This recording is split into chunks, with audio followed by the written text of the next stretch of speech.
What Sinner's coach revealed after Jan-Nick defeated Carlos Alcaraz shocked the entire tennis world. It wasn't a tactic. It wasn't a secret drill. It wasn't even a physical adjustment. It was something much more powerful. Something so simple, yet so decisive, that once you hear it, the whole rivalry suddenly looks different. And the moment Sinner applied it on court, the match shifted, the momentum changed, and Carlos felt a pressure he had never experienced from Jan-Nick before. This detail didn't just help Sinner win. It changed the balance of their entire rivalry. Right after the match, Sinner's coach wasn't celebrating. He wasn't smiling. He wasn't even surprised.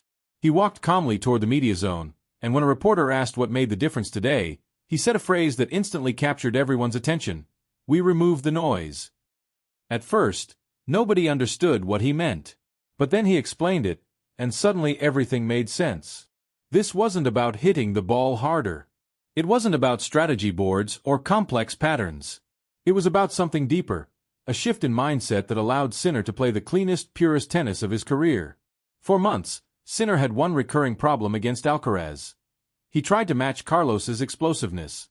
Every time the rallies became chaotic, every time momentum moved quickly, Sinner felt pressure to respond with the same fire. But that fire isn't natural to him.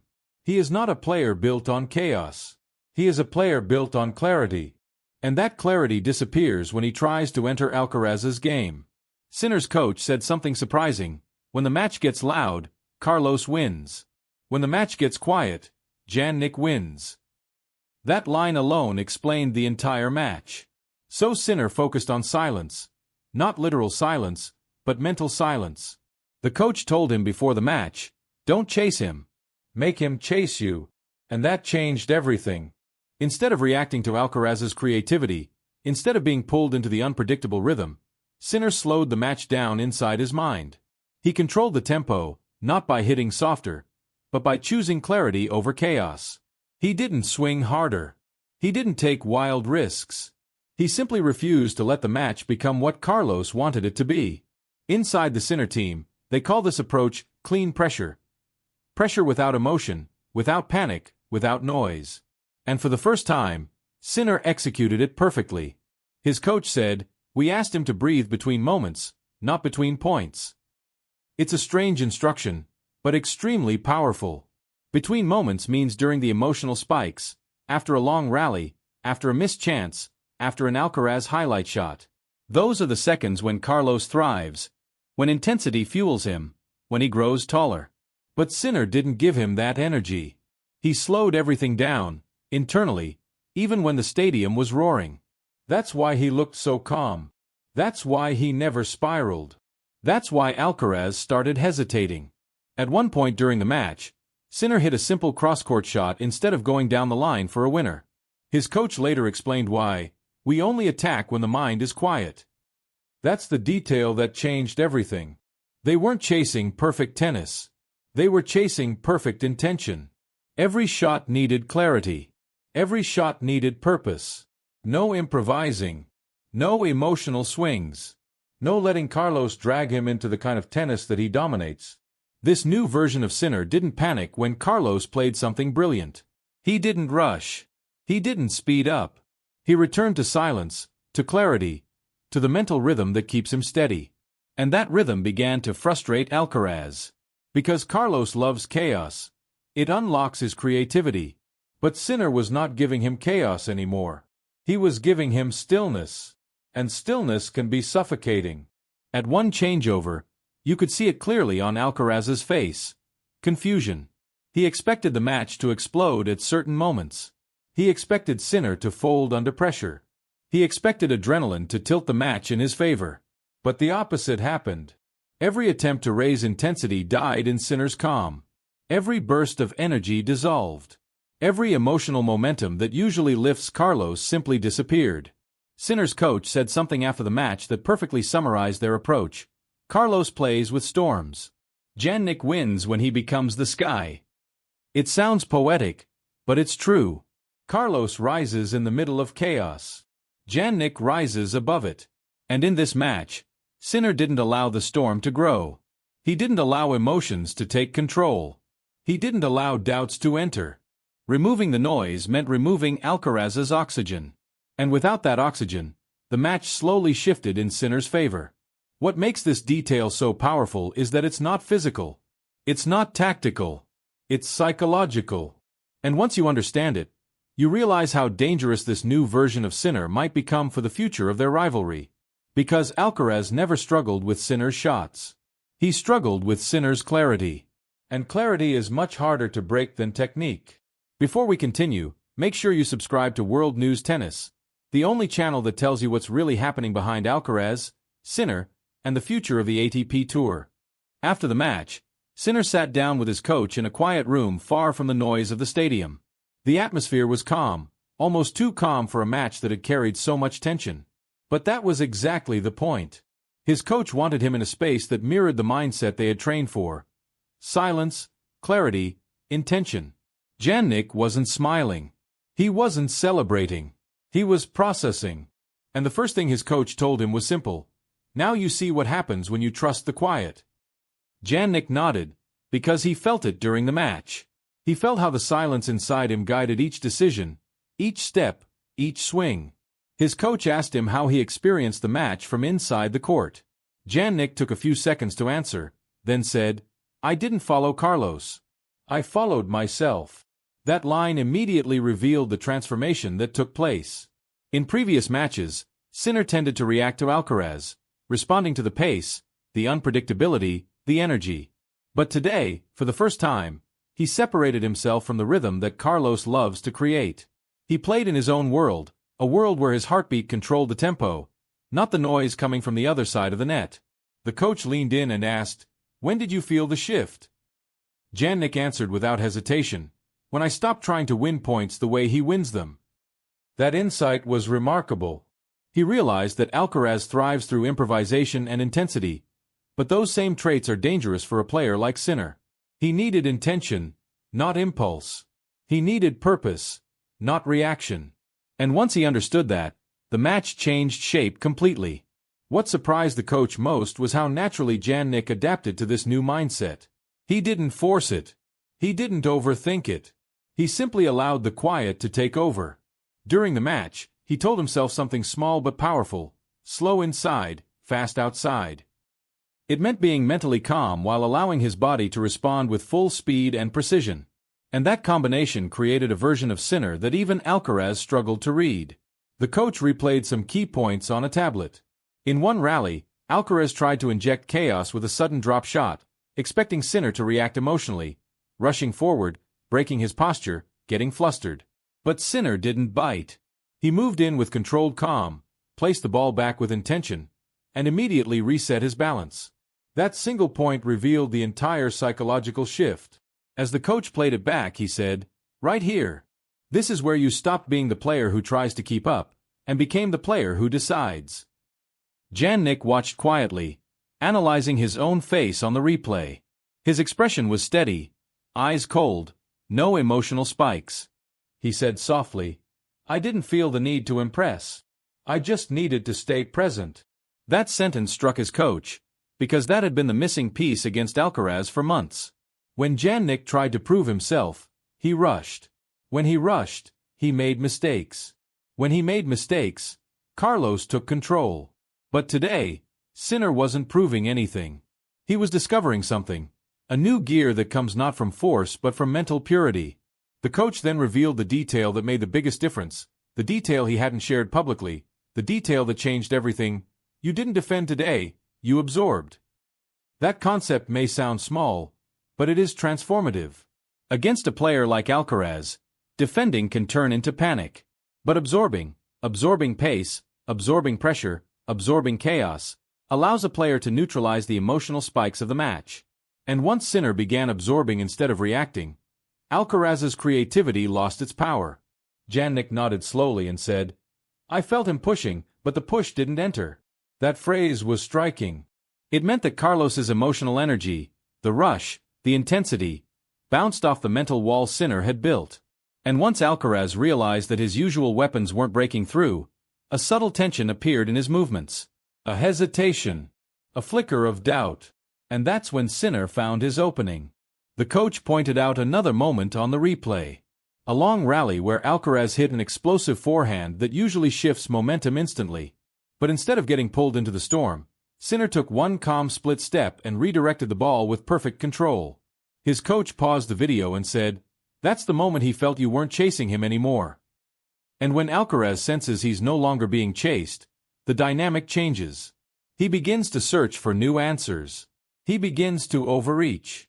He begins to take risks that aren't natural to him. Sinner explained what he felt in those moments. He was trying to make the match emotional. "I didn't give him emotion." Those words reveal the heart of the rivalry. Carlos is at his best when the match becomes a story. Loud, explosive, unpredictable. Sinner is at his best when the match becomes a line. Precise, straight, minimal. And today, that line cut straight through the noise. His coach smiled for the first time and said, "Now you understand your power." Jan-Nick didn't respond immediately. He just watched the screen, breathing slowly, absorbing the significance of what he had achieved. He didn't beat Alcaraz by being someone else. He beat him by becoming more himself. And in that realization, something new was born. Not fear, not pressure, but clarity. A clarity that Alcaraz will have to confront the next time they meet. When Sinner and his coach reviewed the final stages of the match, something remarkable happened. The deeper they looked, the more obvious it became that the turning point wasn't a specific shot or a particular moment. It was the accumulation of small decisions. Decisions made not with adrenaline, but with intention. That was the new Sinner. The version that didn't fight chaos with chaos, but with stillness. His coach said, quietly but confidently, "You didn't speed up when he tried to speed you up. That's where you won." And Jan-Nick nodded, because he felt that internally long before the scoreboard reflected it. He explained something he hadn't told anyone else. "I waited for his heartbeat to change." It was a strange sentence, but it carried deep meaning. Carlos's tennis has a rhythm. Fast, loud, layered with emotion. You can almost feel his heartbeat through the way he plays. Most players get overwhelmed by it. They rush to keep up. They try to match the rhythm, and that's when they fall apart. But Sinner waited. He refused to let Alcaraz's heartbeat interfere with his own. And when he felt that slight spike in Carlos, a moment of frustration, a subtle rush, a tiny hesitation, he struck with precision. His coach paused the replay and pointed at one of those exact moments. Carlos had just missed a forehand by a few centimeters. Normally, that miss doesn't affect him. But on this day, something was different. His expression tightened, not dramatically, but enough for someone like Sinner to sense it. Sinner's coach said, "Right there, you chose clarity over reaction." Jan-Nick didn't attack recklessly. He didn't go for a highlight shot. He simply played the next point with even cleaner intention. And that consistency began to drain Carlos's energy. What makes this rivalry so unique is how much they learn from each other. Alcaraz forces Sinner to evolve emotionally. Sinner forces Alcaraz to evolve structurally. They expose each other's blind spots. They bring out truths that only exist when they face one another. And in this match, Sinner uncovered one of the deepest truths about himself. He becomes more dangerous when he slows the world down. His coach asked him how it felt emotionally during the tightest points. Jan-Nick looked down at the floor for a moment and said, "I didn't feel the score. I only felt the ball." That level of presence is rare. It's the kind of presence Djokovic talks about when he enters a zone where the score no longer matters. Only the moment. And Sinner, for the first time against Alcaraz, found that zone. The coach replayed a segment where Carlos hit a spectacular forehand winner, one of those shots that normally shifts momentum instantly. The crowd erupted. The energy spiked. Jan-Nick walked to the baseline with no reaction at all. His coach paused the screen and asked, "What were you thinking here?" Jan-Nick smiled faintly and said, "Nothing. That was the point."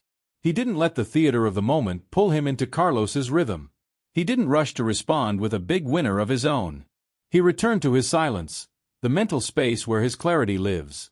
That silence allowed him to make another crucial decision that had nothing to do with technique and everything to do with identity. He said, "I stopped trying to be impressive." In previous matches, especially against Alcaraz, Sinner sometimes felt the pressure to match the spectacular nature of Carlos's game. But impressive points don't win rivalries. Identity does. And this time, Jan Nick chose his identity with confidence. His coach then revealed a detail even Sinner hadn't noticed in the moment.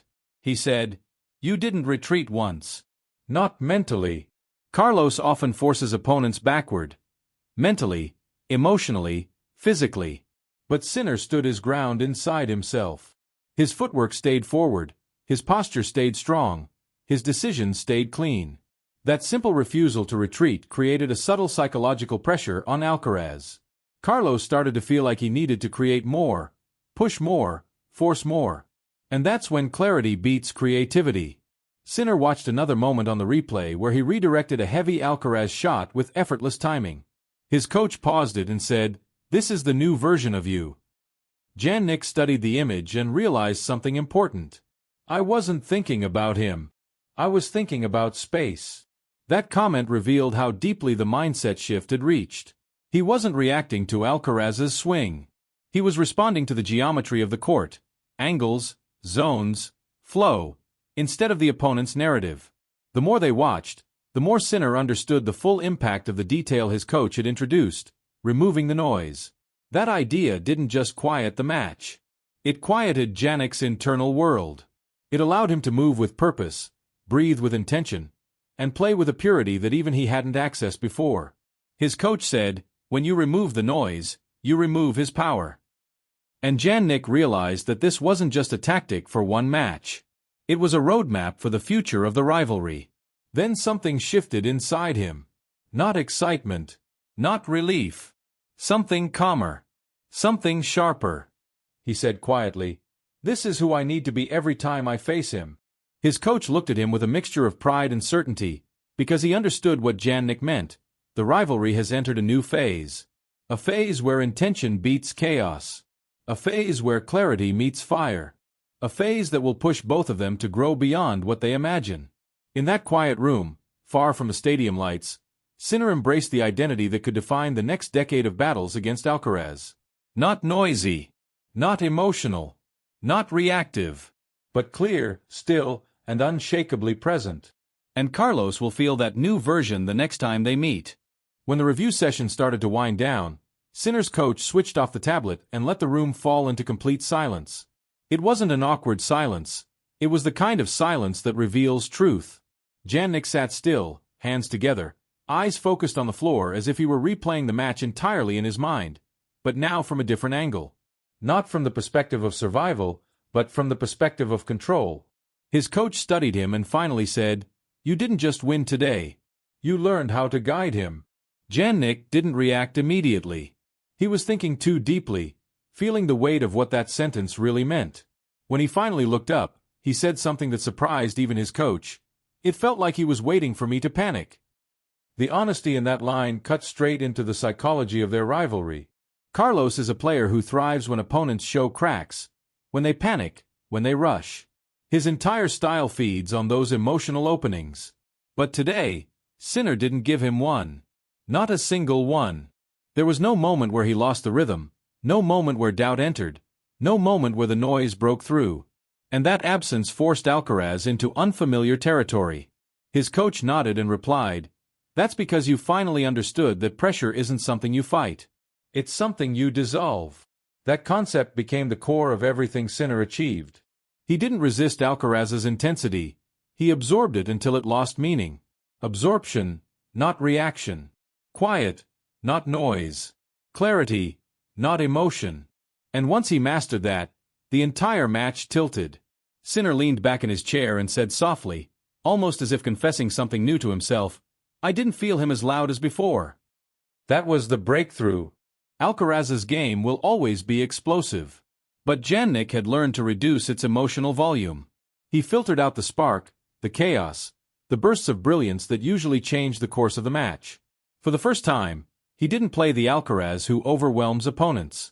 He played the Alcaraz hidden underneath, the one who becomes vulnerable when the match becomes still. The coach walked across the room and stood in front of him, hands on hips, speaking with rare intensity. "Listen carefully. What you did today wasn't about hitting better. It was about seeing clearer. And that clarity must become your foundation. Because next time, he'll be ready." Jan Nick understood exactly what that meant. Alcaraz is not the kind of player who stays still after a lesson. He transforms quickly, aggressively, intelligently. And the version of Carlos they will face next time will not be the same one from today. But that didn't intimidate Sinner. In fact, it energized him. He said, "Good. Then I need to build even more silence." His coach laughed quietly, not because it was funny, but because it was striking to hear a player describe silence as a weapon. Most players chase power, speed, angles. Sinner was chasing stillness, a mental tool that changes not just matches, but entire careers. They both knew this rivalry was no longer about shot-making. It was about identity. Alcaraz was fire. Sinner was ice. Alcaraz brought storms. Sinner brought skies. And the most fascinating part was that neither identity was superior. They simply shaped each other. Each match created a new version of the other. Each battle forced evolution. Sinner's coach sat down next to him and asked one final question. "What did you learn about yourself today?" Jannik took a long breath before answering. "That I don't need to rise to his energy. I need to bring him into my calm." That line wasn't just insightful. It was prophetic. It revealed how he plans to shape the future of this rivalry. If Sinner can consistently bring Alcaraz into his world, a world defined by clarity, precision, and silence, he gains an advantage that talent alone cannot overcome. The coach nodded slowly, understanding the weight of that sentence. He replied, "Then your job is simple. Protect the quiet." Jannik understood exactly what that meant. Protect the stillness inside himself. Protect the clarity that allows him to see the match without emotional distortion. Protect the rhythm that makes him dangerous. As they prepared to leave the room, Sinner paused at the door. He wasn't thinking about the match he just won. He was thinking about the next one. About the moment when Alcaraz comes back stronger, hungrier, more structured, ready to disrupt the silence Sinner created. And instead of feeling fear, Jannik felt excitement. The kind of excitement only great rivalries produce. He said quietly to his coach, "Next time will be harder." His coach answered, "Good. That's how you grow." Sinner walked down the hallway with a calm expression that mirrored his performance. Steady, unshaken, aware. Inside him, a new identity had taken hold. Not the young challenger. Not the talented hitter. But the player who controls the internal weather of the match. The player who understands that silence can break even the loudest storms. And somewhere else, Carlos Alcaraz was thinking about this new version of Jannik, the version shaped by clarity, built by discipline, and strengthened by the quiet. A version he will have to solve if he ever wants to control this rivalry again. If you love this rivalry as much as we do, hit subscribe right now to World News Tennis. Don't miss the truth, the analysis, and the future of Alcaraz versus Sinner, the greatest rivalry of this generation.